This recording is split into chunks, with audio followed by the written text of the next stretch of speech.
Il dit donc à tour de rôle. Marine Le Pen va s'exprimer à Reims. Elle est toujours en tête des sondages. Éric Zemmour à Lille. Et lui monte un peu. Est-ce que c'est pour ces raisons-là que Valérie Pécresse a contre-attaqué durement hier à Charleville-Mézières? On va l'écouter ensemble. Alors Marine Le Pen, il faut quand même le dire, elle a mis en faillite son parti et maintenant, elle s'apprête à mettre en faillite son pays. Je vous rappelle qu'elle propose la retraite à 60 ans. La retraite à 60 ans, chers amis, c'est la faillite du système de retraite. Éric Zemmour nous parle de la lutte contre l'islamisme, mais en même temps, son ami s'appelle Tariq Ramadan. Alors je ne sais pas si vous vous souvenez de Tariq Ramadan.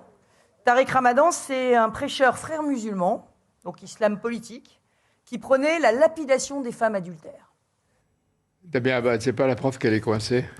Non, pas du tout. C'est la preuve tout simplement que nous n'appartenons pas à cette extrême droite qui est uniquement dans la violence, uniquement dans les mots et aucun acte. La réalité aujourd'hui, c'est que M. Zemmour et Mme Le Pen, c'est les deux faces de l'extrême droite. Et qu'avec Valérie Pécresse, ce que nous voulons, c'est diriger le pays, c'est proposer des solutions alternatives et avoir un projet politique de rupture. Mais c'est Patrick Stefanini, qui est le directeur de campagne Valérie Pécresse, qui reconnaissait hier qu'elle est sur un faux plat.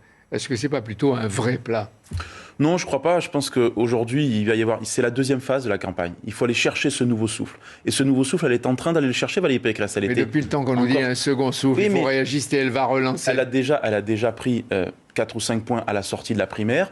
Aujourd'hui, on rentre dans une nouvelle dynamique. Elle était en Corse pour incarner cette France des territoires. Elle fera son grand discours dimanche prochain. Et donc, moi, je pense que cette dynamique-là, elle est tout à fait possible parce que les Français, plus ils la découvrent, plus ils la connaissent et plus ils adhèrent. Mais sans l'attaquer, la dynamique, elle n'a pas encore commencé. Elle avait commencé après le Congrès, elle s'efface. Mais sa chance actuelle, c'est que les deux de l'extrême droite, comme vous dites, s'entre-déchirent.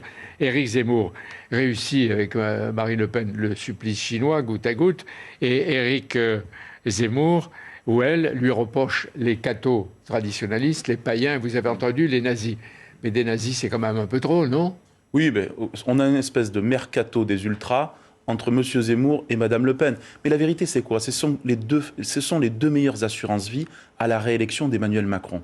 Aucun des deux ne pourra battre Emmanuel Macron au second tour. C'est ça l'enjeu politique aujourd'hui. Je dis à celles et ceux qui sont tentés par ces votes-là, qui sont parfois des votes de colère, de ras-le-bol, de changer les choses.